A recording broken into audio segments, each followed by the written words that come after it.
Wimbledon has the tradition, Roland Garros has the style, Australian Open has the weather, but nothing beats the US Open for sheer size and excitement. Welcome to Open Court from Flushing Meadows, New York.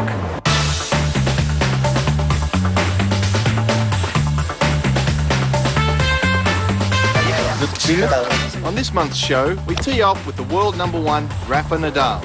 A birdie, he's 1 under. 1 under par. Brotherly love, how the McEnroes hope to save US men's tennis. We're all in it for the same thing. We want to discover the next great American player. And looking for the next star, how the US Open really became an Open. But we start at the top, the very top, with the world #1 Rafa Nadal. A couple of weeks ago, Pedro Pinto had the opportunity to catch up with a man from Mallorca, not on the tennis court, but on the golf course.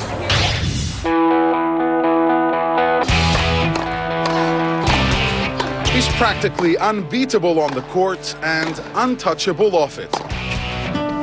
Guys, please. A magnet for fans and media alike, we rarely see a side to Rafa other than a shy, unassuming character who's forced to engage with the media in a language that's not his own. Very important day for me, very special. I will try my best every day to adapt us. But recently in Toronto, I got a rare opportunity to spend some time with the world #1, not on a tennis court, but a golf course. My mission, to get to know the real Rafa.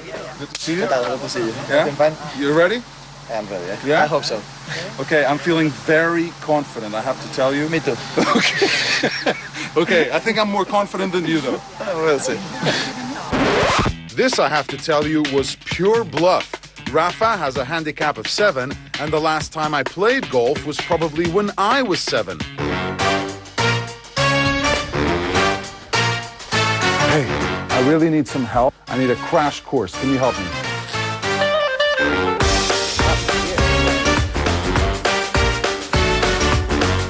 So, Rafa, should we study the first hole? Important thing is go in the middle, no? Yeah, I think so. I think it'd be fair to say. Now it's your turn. I noticed you didn't do much stretching. So check the wind, yeah. Can we turn that fountain off? It was straight. Yeah, he passed the ladies too, so it's no beers. It sounded good. It's got to be here somewhere. My cover was soon blown as I realized that I had as much chance of beating Rafa on the golf course as I did on a tennis court. What's the best round you've ever played, Rafa? 4 over, 3 over, I think. That's really good for someone. That's very, very few times. Very few times? Yeah. I've always admired Rafa, the tennis player, but off the court, he comes across as a reluctant champion. A man who craves winning, but not the fame that goes with it. You're from a small town in Mallorca. How is it when you travel around and you're in a city like New York? I like the city. I love the city. I like to walk around there. I love to go to watch the musicals. Do you have time to go to musicals? Every year I went. No?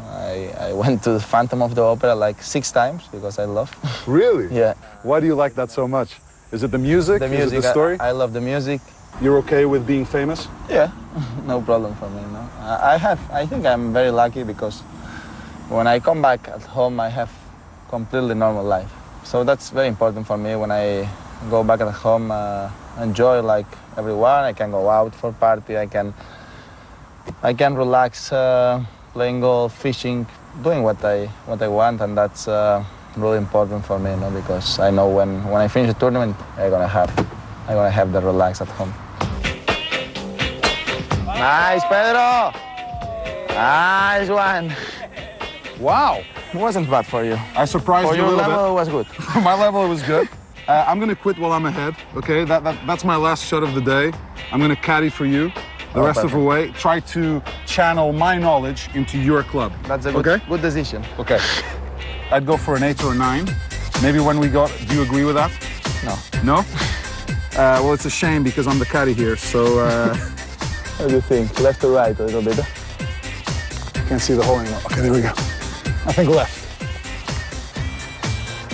A lot of times, I'm sure you have to deal with reporters, with the media, with cameras. How is that? Are you a shy guy? Were you shy before you had to talk to us, before you had to talk about your life? I was shy when I was a kid. I was very, very shy.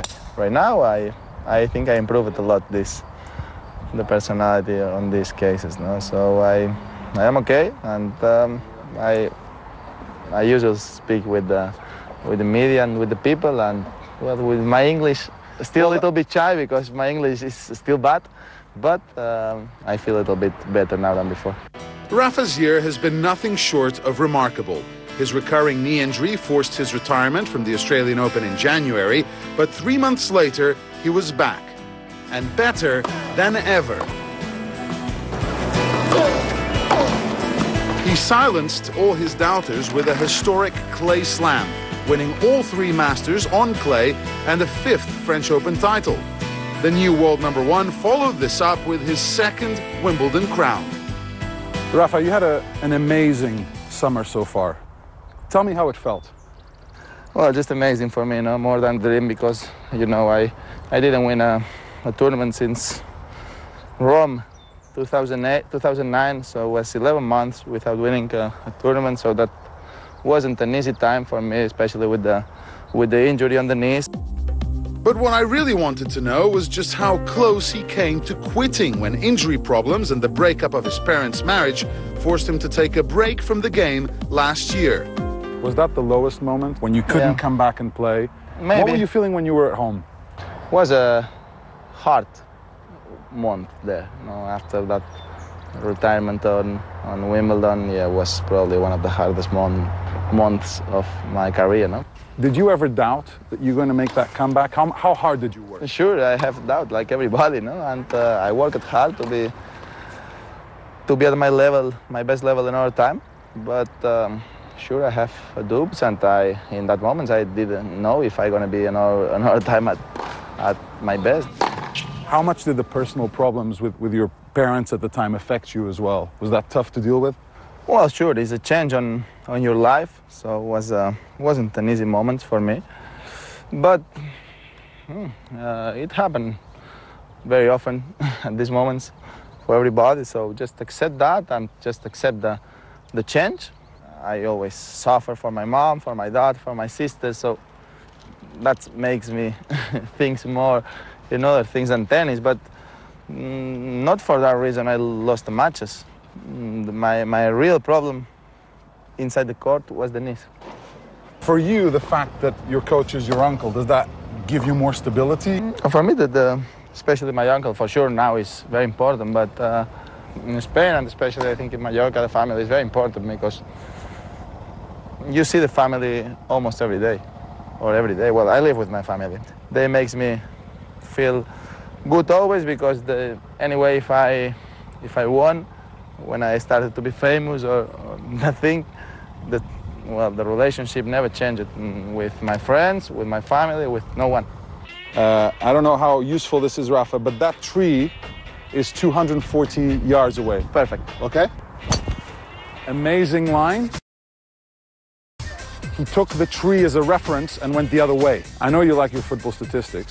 I got a question for you, see if you know the answer. What 3 players scored for Spain at the World Cup?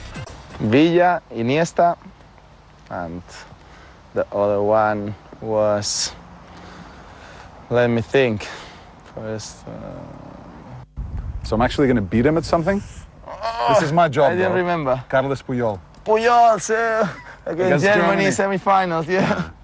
He's allowed to get one thing wrong, though. World #1. No way. Golf shots, amazing. At least one thing. A birdie. He's 1 under. 1 under par. And I think my That's the advice caddy. on the green here That's was the caddy. key, wasn't it? That's was the key. caddy. That's the key. As the round continued, it was easy to forget the company I was keeping. This was the real Rafa, the one you'll find back in Mallorca, relaxing with friends and family. His humility and self-deprecating sense of humor masks the matador-like determination which we have come to admire and respect. To finally get to know the man behind the champion was an honor and a privilege. Rafa, well done. Thank you very much. I see you're a master on the golf course as well. Not like this, but I tried. You tried it and my tips helped. I'm Oh, sure. sure That they was did. perfect. And don't forget, tomorrow morning, We're going to work on your backhand volley. I've got some tips for that as well. See you there. So. Okay? Thank you very Rafa. much. Thanks for your time. Thank you. A true legend of the game, and he's still only 24. It's kind of scary to think what Rafa might achieve if he stays fully fit.